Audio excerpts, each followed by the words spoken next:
Month 3 arrived quietly, without fanfare or revelation, but with something more profound: peace. Not the explosive, triumphant kind they show in movies where the hero has some grand epiphany and everything clicks into place. No, this was subtler, more permanent, like waking up one morning and realizing the weight you'd been carrying was finally, mercifully gone. I was sitting on my porch, same spot where she'd ambushed me weeks earlier, drinking coffee and watching the sunrise, and it hit me. I hadn't thought about her in 2 days. 2 entire days where she didn't occupy my mental real estate. 2 days where I was just living my life, not reacting to the explosion of hers. That's when I knew I was free. Liberation doesn't announce itself with trumpets. It whispers in quiet moments, in the space between breaths, in the realization that you can finally exhale without pain. That's what it felt like I'd been holding my breath for months, years maybe, and finally remembered how to breathe. I thought about who I'd been at the beginning of this story.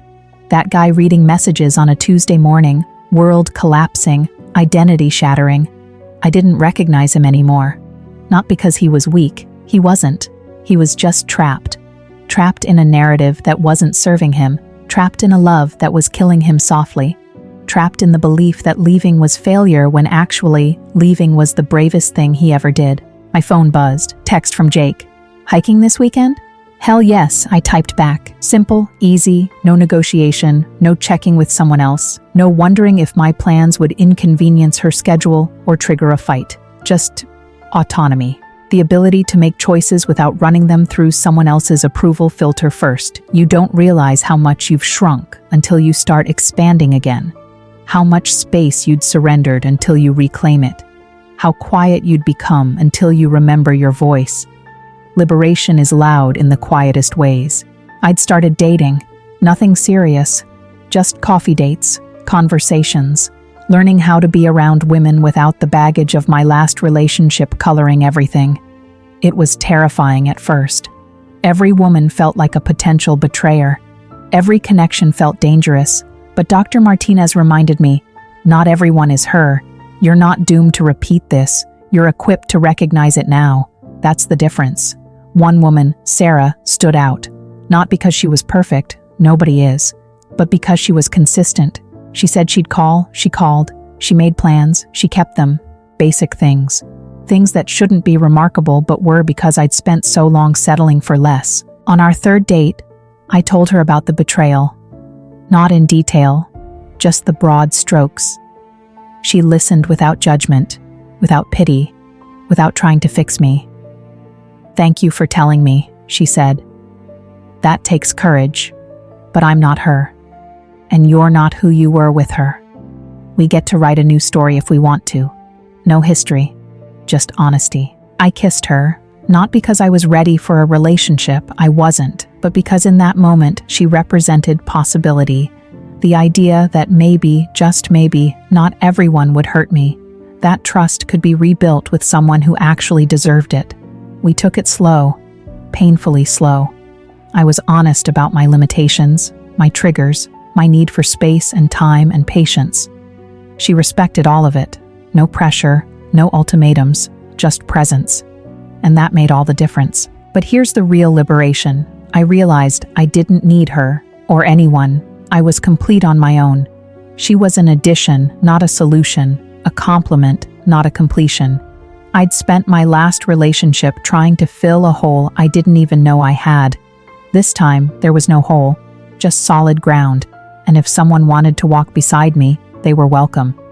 But I didn't need them to carry me anymore. I ran into Marcus one day. Yes, him, the other man, the catalyst. He was at a coffee shop with, you guessed it, another woman. Not my ex. Someone new. Already moved on. Serial behavior, predictable. He saw me, had the decency to look embarrassed. I walked over, stood at his table. He tensed, probably expecting confrontation. "Relax," I said. "I'm not here to fight. I'm here to thank you." He looked confused. "Thank me? You did me a favor. Showed me who she really was. Saved me from marrying the wrong person. Having kids with someone who doesn't understand loyalty. So, yeah, thanks." I walked away before he could respond. Didn't need his validation, didn't need his apology, didn't need anything from him. He was irrelevant, always had been, just a symptom of a larger disease. That interaction sealed something for me. I wasn't a victim anymore. I was a graduate. I'd been through the fire and came out forged, not destroyed, stronger, clearer, more myself than I'd been in years. I thought about writing her a letter. One final goodbye. But I didn't. Because she didn't deserve my words anymore. She didn't deserve my energy. She didn't deserve space in my story beyond the chapter she'd already occupied. Some people don't get closure. They get dismissed. And dismissal is its own kind of power. The liberation wasn't about forgetting. It was about integrating, taking the pain and turning it into wisdom, taking the betrayal and turning it into boundaries, taking the loss and turning it into gain of self-knowledge, self-respect, self-love. I started mentoring at a local youth center, helping kids who came from broken homes, teaching them about healthy relationships, about red flags, about self-worth. Funny how your biggest wounds become your greatest teaching tools. My pain had purpose now. It wasn't just suffering, it was a lesson I could pass on, so maybe someone else wouldn't have to learn it the hard way. One kid, 17, came up to me after a session. "Mr. Davis, how do you know when to walk away?" I thought about it, really thought about it. When staying costs more than leaving, when you're sacrificing who you are to maintain who they want you to be, when love feels like labor and you're the only one working, that's when you know. He nodded, understood something I wished I'd understood at 17. Maybe that's the point. Maybe we go through hell so we can be guides for others walking through theirs. 6 months out now, half a year since that Tuesday morning, half a year since my life imploded and rebuilt itself into something unrecognizable and infinitely better.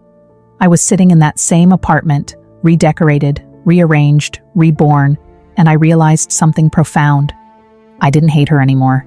I didn't love her either. I felt nothing, neutral, indifferent. She was just a person I used to know who made choices I didn't agree with.